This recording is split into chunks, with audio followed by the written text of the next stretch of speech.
ప్రసాద్, మాది కంచనపల్లి గ్రామం, నల్గొండ మండలం, నల్గొండ నియోజకవర్గం. సీఎం రేవంత్ రెడ్డి పరిపాలన ఎట్లుంది? సంక్షేమ పథకాలు లబ్ధి పొందారు? ఆ సంక్షేమ పథకాలు అందుతున్నాయి. 6 గ్యారెంటీలో ప్రభుత్వం మొదటగా అమలు చేసిన 500లకు సిలిండరు, ఆర్టీసీలో మహిళలకు ఉచిత ప్రయాణమైన 200 యూనిట్ల విద్యుత్ అయినా అందుతుంది. గ్రామంలో దాదాపు 190% మనం అనుకున్న అక్కడక్కడ ఇక్కడ నిజమైన లబ్ధిదారులకు కొన్ని టెక్నికల్ ఇష్యూల వల్ల మాత్రమే అందట్లేదు, కానీ 190% మందికి మాత్రం పథకాలు అందుతున్నాయి. ఇప్పుడు సీఎం రేవంత్ రెడ్డి రైతు భరోసా 12,000 చేస్తూ ఉండే. రాష్ట్రంలో గత 10 ఏళ్లలో ఆర్థిక పరిస్థితి దివాలా తీయడం వల్ల 6 గ్యారెంటీలలో 15,000 పెట్టారు, కానీ రైతు భరోసా ఆర్థిక పరిస్థితి దృష్ట్యా 12,000 పెట్టారు. 12,000 పెట్టినా ఏం కాదు, క్రమంగా అమలు అయితే చాలని రైతులు భావిస్తున్నారు. 15,000 రైతులు ఎవరు డిమాండ్ ఏం చేయట్లేరు. హైదరాబాద్ ఎట్లా? హైడ్రా పనితీరు చాలా బాగుంది. కొంతమంది పేదవాళ్ళ ఇల్లులు పోతున్నాయని ఆందోళన చేస్తారు, కానీ హైడ్రా అనేది భవిష్యత్ తరాలను దృష్టిలో పెట్టుకొని సీఎం ఒక కొత్త ఆలోచనను తీసుకొచ్చారు.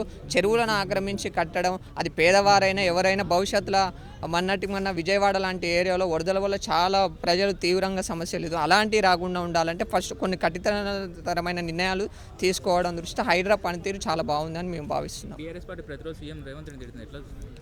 వాళ్ళు 10 ఏళ్లలో చేసిన తప్పులు మాత్రం ఒప్పుకోరు, కానీ ఈ సంవత్సరంలో ఏం జరగకుండా కానీ అసలు ఎలాంటి నిర్ణయాలు సరిగా అమలు కాముందుకే తిట్టడం మొదలుపెట్టారు. వాళ్ళు డిసెంబర్లో ఎన్నికలు అయితే జనవరి నుంచే తిట్టడం పెడితేనే ఏప్రిల్లో ప్రజలు మంచి తీర్పు ఇచ్చారు. పార్లమెంట్ ఎన్నికలలో 0కు పరిమితం చేశారు. అంత ప్రజాస్వామ్యంలో ఎన్నికలే అంతిమం. అంత మంచి నిర్ణయం ప్రజలు ఇచ్చినాక వాళ్ళు ఎంత పెట్టుకున్నా వాళ్ళని ఇంకొకటి ప్రజలు పట్టించుకునేటోళ్ళు కూడా లేరు. కేటీఆర్ని, హరీష్ రావుని ఇవాళ పట్టించుకునే లేరు. లేని సమస్యలను సృష్టించాలని తెలంగాణలో చూస్తున్నారు వాళ్ళు. రాష్ట్ర ఖజానాకు మంత్రిమండలి నిర్ణయం లేకుండా ఒక 55 కోట్లను ఒక ఫార్ములా రేసింగ్ తీసుకోవడం అనేది తప్పు. చట్టరీత్యా ఒకవేళ అది తప్పు అని తెలిస్తే ఖచ్చితంగా అరెస్ట్ చేయాలి, దానిపైన చర్యలు కూడా తీసుకోవాలి. కేసీఆర్ చెప్పిండుగా, నాకు అధికారం ఉంటేనే ప్రజల మధ్యలో ఉంటా, అధికారం లేకపోతే నేను ఇంకా రెస్ట్ తీసుకుంటా అనుకుంటున్నా. అదేదో ఫాలో అవుతుందని మేము భావిస్తున్నాం.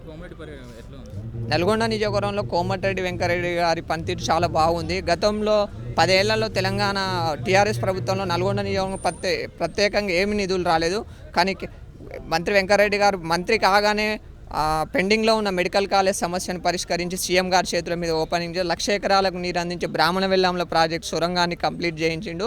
నల్గొండ నియోజకవర్గంలో రోడ్ల కోసమే దాదాపుగా 1,000 కోట్ల నిధులు వచ్చాయి. రాష్ట్రం లెక్కలేని విధంగా నల్గొండలో పనులన్నీ ఇప్పుడిప్పుడే స్టార్ట్ అయినాయి. ఇవన్నీ ఒక 2-3 సంవత్సరాల తర్వాత కంప్లీట్ తర్వాత నల్గొండ స్వరూపమే మారిపోతుందని మేము భావిస్తున్నాం.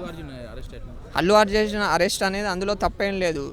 సినిమా నటులు ప్రజలను ఇబ్బందులకు గురి చేసే అవకాశం ఉండదు. వాళ్ళు సినిమా డబ్బులు తీసుకొని యాక్టింగ్ చేస్తారు, కానీ ప్రజలు వినోదం కోసం వచ్చిన ప్రజలు చనిపోయే స్థితికి తీసుకొస్తున్నారు అంటే అది మానవీయంగా తప్పు, చట్టపరంగా కూడా తప్పు కదా. అందులో అటువంటిది ఏం తప్పు ఏం లేదు ఆయన అరెస్టులు.